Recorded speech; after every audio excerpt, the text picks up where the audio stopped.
In Japan, the New Year celebrations are way more important than Christmas. And while Christmas does exist, it is very commercialized.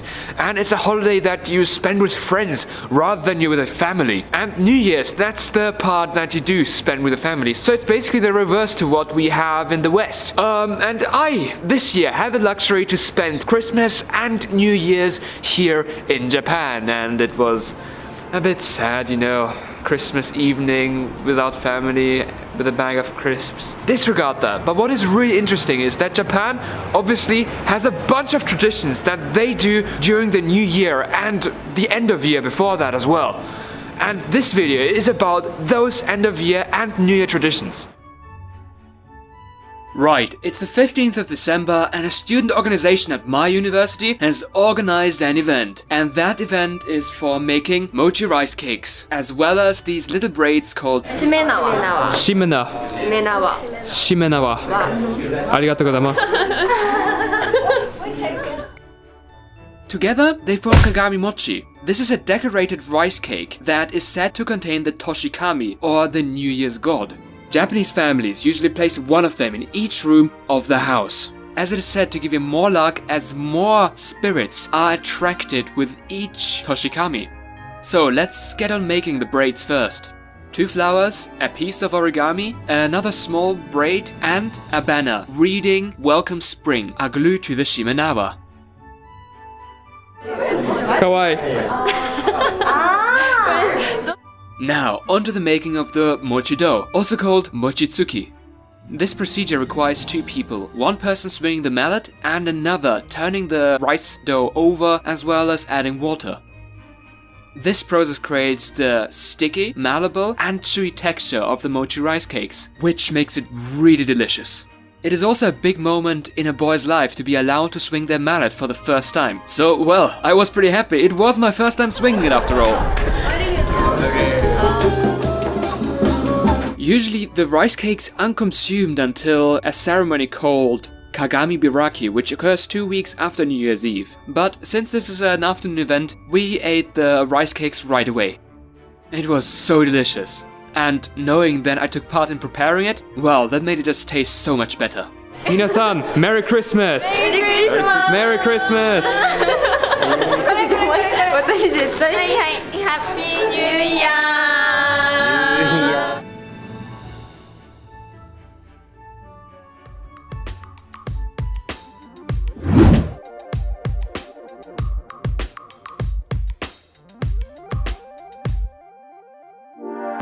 I'm right now standing in front of a yoga studio, and while yoga doesn't really have any connections to end of year or New Year's traditions, this yoga studio where I'm gonna go to now has made their own tradition.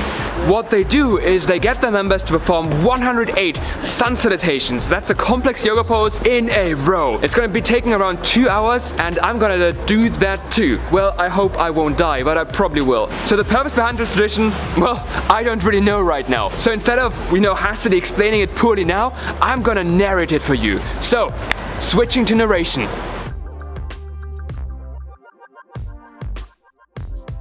In a tradition called Zoya no Kane, literally translated as the New Year's Eve bells, Buddhist temples ring a bell a total of 108 times.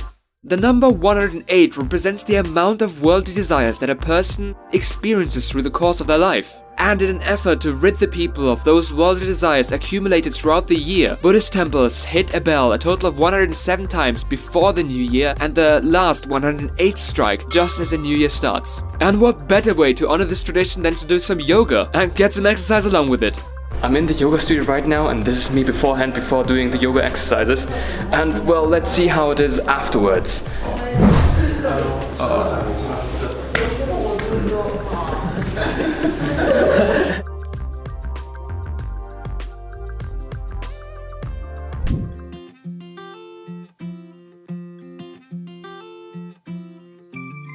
One of the typical Japanese New Year's or end of year's tradition is osoji, and that is basically translated as cleaning. The Japanese want to enter a new year fresh. And how do they do that? Well, by leaving all of the bad stuff that they accumulated over the last year in the last year. And how do they want to do it? Well, by cleaning the house and making sure they can enter and start the new year fresh. So, and because my room is super clean all the time anyways, and it's super clean, it is really, no kidding, well, I'm gonna do the way more important thing, and that is to clean up my face. And how to do it? Well, I'm gonna go to a barber, a traditional Japanese barber.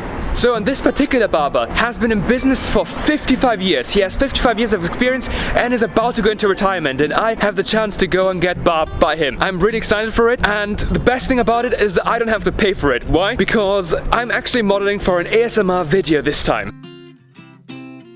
This traditional Japanese haircut was more than just a haircut. It was a full-on massage that was comparable to a spa treatment. It was one of the best massages that I've ever had in my entire life. And now, with freshly cut hair and a shave, I'm ready to leave the caveman of the last year in the last year.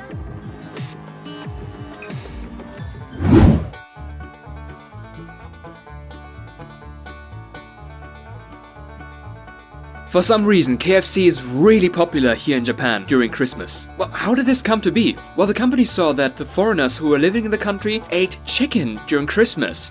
Because there were no turkeys in Japan. So KFC in Japan decided to market this to the Japanese people and say, hey, that's what the white people do in Japan. They eat chicken during Christmas, so you should too. The Japanese said, yeah, that makes perfect sense. And thus, the tradition of eating KFC during Christmas has started. Well, I just noticed that it's pretty empty right here. Well, that's because I'm supposed to get it on the 24th, not the 25th. Oops.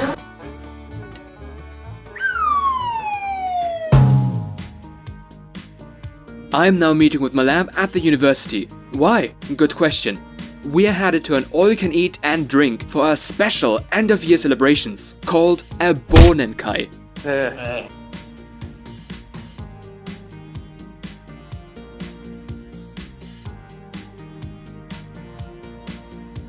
While the Japanese would just translate that as an end-of-year party, the literal translation of the kanji actually means forget year party. A party to forget the year and everything that has happened in it, be it good or bad. And of course alcohol is involved, why asking? As every company department is having its own Bonenkai, it is actually quite difficult to get a reservation at a restaurant. Except if you plan early. But because you will probably have a Japanese friend who will organize it for you, you won't really have to think about that. Just let them deal with it. The all-you-can-eat was great. A vast variety of foods and desserts. But I'm someone who usually watches his waistline, so I'm gonna go and have a salad. Yeah, I'm good with that salad. I don't need any more. Well, so in the spirit of the Forget Year Party, Kanpai!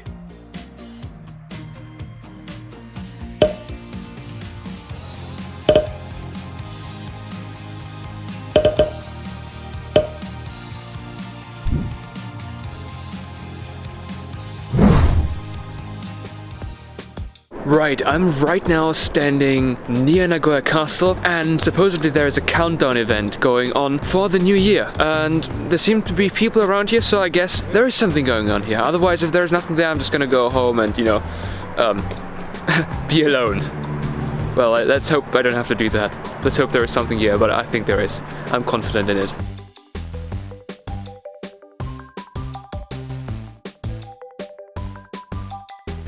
So this food cart that I'm standing right in front of has the most massive queue of all of the other food carts around. It's like the only one with a massive queue. And why is that? Well, that's because they serve soba. And soba is the traditional dish that you eat at New Year's Eve. And that's why there are so many people trying to get it. The countdown event features a big stage, a tug-of-war competition, and for some reason, an girl idol group performance?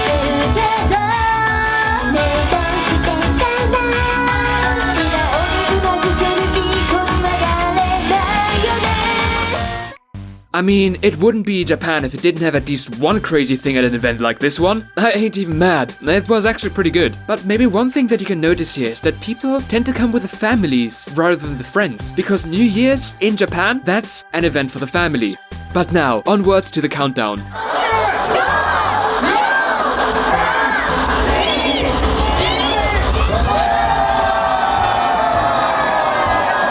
Yeah, pretty cool. But surprisingly, no fireworks whatsoever. I guess fireworks are safe for another event in the year in Japan. Now that the countdown is finished and I've hit the year 2019, it would be a perfect opportunity to finish up this video. But I can't, because there is one last scene. Happy New Year! 明けましておめでとうございます. There is one last scene remaining, one last tradition and one last scene remaining. So let's get it over with that.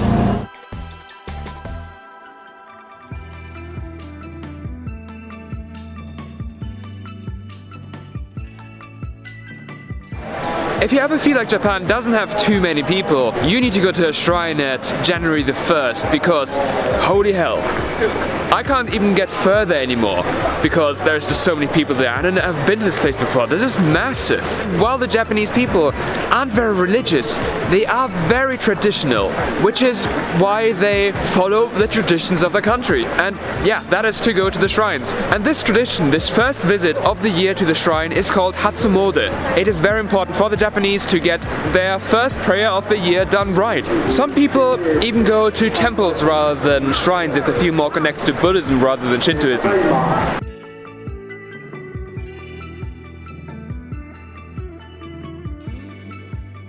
While the food stands aren't really part of Japanese tradition, it just kind of makes perfect sense to put them here.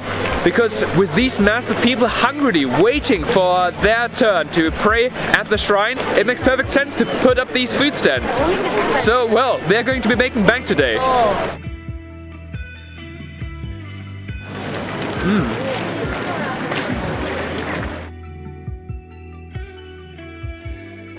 Another tradition they do here at these shrines is by a good luck charm called omamori, translated basically a protection. And what they also do is they take the old one from last year with them back to the shrine and return them. Well, and the shrines, what they do with these old good luck charms, with the old omamoris, they burn them, basically cementing the idea of leaving behind the bad stuff in the last year.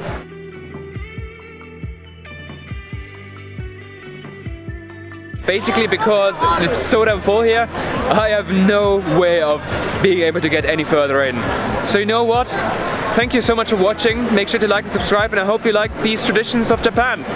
And Happy New Year, everybody. I hope to see you next time.